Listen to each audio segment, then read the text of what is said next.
We know you because you're out in the community, public relations specialist, Chit Chat Communications. So basically, you are here to talk about your church. I Tell everybody am. what your church is. My church is the historic Big Bethel AME African Methodist Episcopal. Right here in Atlanta, Georgia. So yeah, we've had Dr. Foster on before, you know, because you have the big names coming in. You had John Ossoff back this past June. Yes.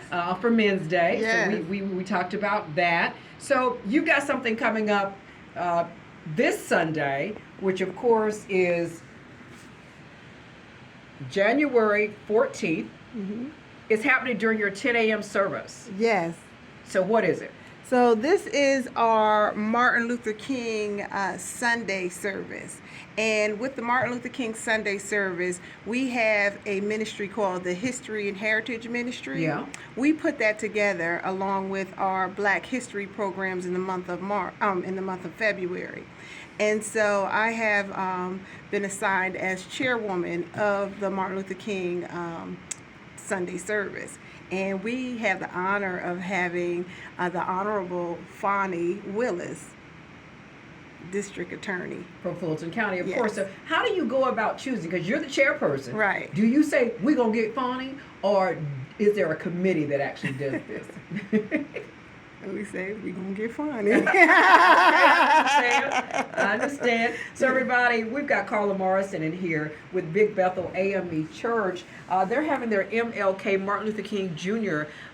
Celebration, so to speak, this Sunday starting at 10. Yeah. So if people are listening right now, they've got enough time Yes, to you got get enough time. there. So what else is happening at Big Bethel during this particular period of time? So what we're doing, it's going to be a full service as always, Okay.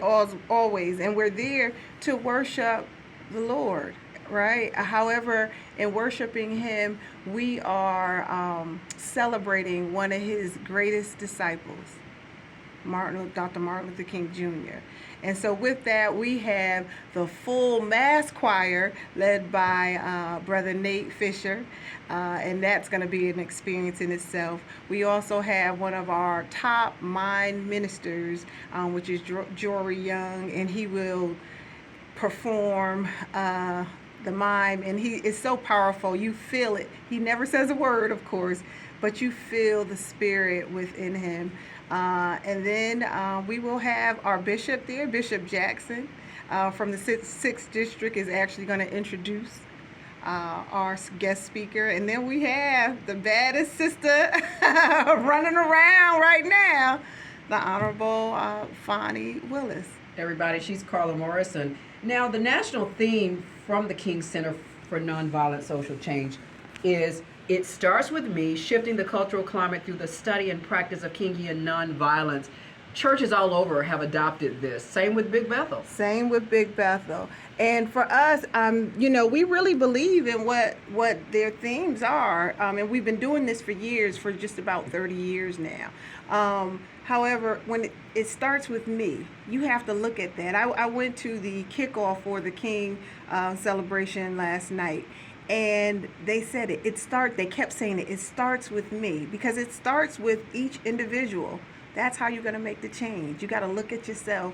You got to see what you can do and make that change. Saw you there last night. Yeah. We connected. Yeah. And I said, girl, come on in the station. Yeah. Let's do this interview. So you've got Fani Willis, the district attorney for Fulton County, coming in to Big Bethel AME Church Sunday at 10 a.m. as your speaker for your MLK program. So you talk about history. Your church has a long history. You brought in here something from August 1968, Big Bethel African Methodist Episcopal Church, a century of progress and Christian service. So you all go way back in this community. How important and dear is this community to Big Bethel? It's very important. This is our community. We've always been along the Auburn Avenue corridor. At one point we were on Jenkins Street, but that was still a part of Auburn Avenue. We don't even have a Jenkins Street anymore, but that was a part of Auburn Avenue. And I've been reading this book. Brother Tate, Ernest Tate, who is a part of the History and Heritage Ministry, gave me the book to review so I can bring the proper remarks in terms of the occasion. And I'm reading it and I'm like, oh my goodness, this is amazing. I mean, like years ago, not 100 years ago, but 150 years ago, or 176 years ago, our ministers had the foresight and the vision to want to be of service. Before, when we are African Methodist Episcopal, and so we were founded by African American Richard Allen.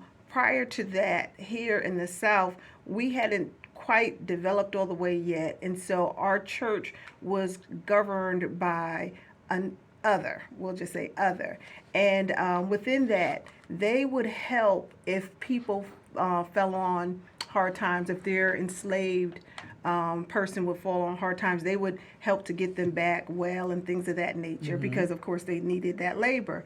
And I'm reading this book, and so when we actually fully developed, we took that on. That became the Daughters of Bethel.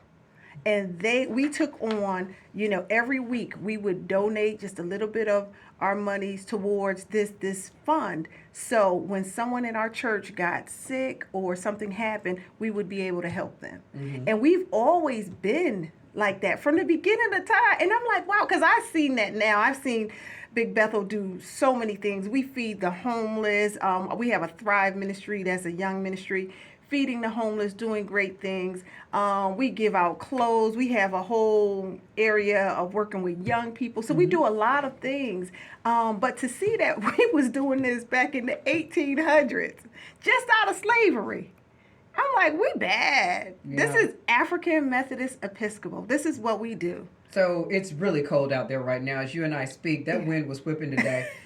So Carla, when you talk about the history of the church and helping those in need, you got a lot of homeless people out there right now. Big Bethel, what do you all do to help the homeless? We feed them. A young lady came to church on Sunday, and the first Sunday of the month we always have a breakfast, and we pay for the breakfast because that's kind of like a little fundraiser for us. But a young lady came in there and she needed assistance. She didn't say it straight up. One of our church members saw her outside, and at that time the girl had asked her for some money, and she didn't know that my church sister went to Big Bethel. And then when my church member came inside, throughout the service, she sat there, and the young lady came in and she saw her, and she said, "Carla, make sure somebody helps this young lady." I said, "Oh, she gonna get help." I was like, Brother Keith over there, he help everybody, and he's a part of the Social Action Commission. And so they were the ones who were hosting the breakfast, and went downstairs. She got fed. We had another a minister kind of talk to her and see, what her needs might be, so we can help her even further. So it wasn't just feeding you and putting you back out in the cold, but how can we really help you? Because we see, something's going on here. But people got to want the help too. She's Carla Morrison, everybody, with Big Bethel AME, talking about their MLK program.